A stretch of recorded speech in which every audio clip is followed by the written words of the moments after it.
Yeah, I think if we're honest, that Afghanistan spin attack is the best spin attack in the world. Yeah, of course. Look, we're talking about professional players.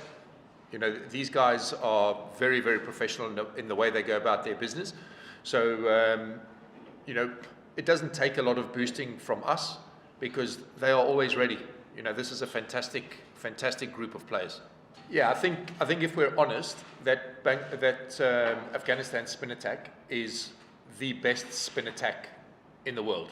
That's just a fact.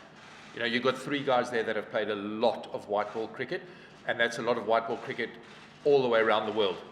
You know, it's a captain's dream. You give one the ball and he does his job, and you give the other one the ball and he does his job. You know, they're a phenomenal, and we said that in the first press conference we had together. Technically, the challenge that they've presented is a huge advantage to us because it's going to make us better. And if you can face this level of spin, then you can pretty much face anybody. The other thing about this attack is that they keep coming. There's three of them. No other teams in the world have got three spinners of this quality that keep coming at you all the time.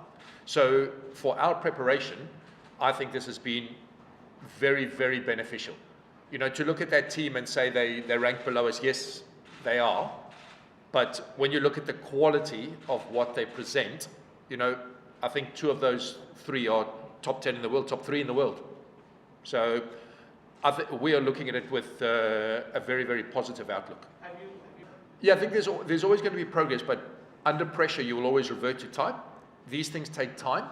I understand that you guys want it to happen quickly, but it doesn't happen quickly. That's not the way of the world. You know, when you have people that have played 200 ODIs, they are still learning all the time too. So, you know, it's not going to happen quickly. I think the exciting part of what we have is we've got a young crop of batsmen that are going to play at a very high level for Bangladesh for another 10, 15 years. And that's exciting. I think it's not a question of whether we've struggled to pick them. I think it's a question whether the world struggled to pick them. And where they are ranked in the world will tell you that everybody in the world struggles to pick them. You know, I had Mujib with me at Middlesex, and being the wicketkeeper with wicketkeeper's eyes and standing behind and talking to him, I struggled to pick him from behind. That's why they're so good. You know, could everyone pick Shane Warne? No. Could everyone pick Muralith? No. That's why they're the best in the world. That's why every competition in the world puts up so much money for mystery spin. So it's not a question of whether it's the world. The question is, what are we going to do about it and how's it going to make us better? I think there's multiple ways of looking at that. I think first, that's a question for selectors, not for me. And secondly, again, FIFA has played 2 games of cricket.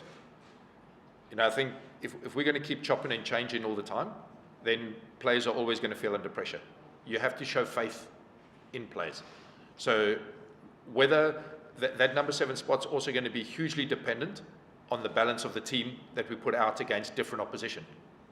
So it's a game by game thing, but what selectors are thinking at number 7, that's a question for them. I don't think there's any. County cricket's probably the closest, and state cricket are probably the closest to international cricket, and still there is a big jump. When you come up to international level, it's not only the standard that jumps, it's execution that jumps. So if you have a little chink in your armor, international bowlers are going to find that. If you as a bowler have a chink, international batters are going to find that. But these things take time. You know, if I took a fish out of the sea, it would eventually learn to walk. So it will adapt. You know, you guys will think about a guy like Mackay Ntini, who was a quality international bowler. When he first started, he wasn't very good. But you leave him at that level for a period of time, he will adapt because he has a high ceiling.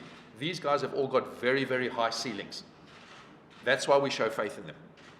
So you give those guys time, and I promise you they'll show you faith.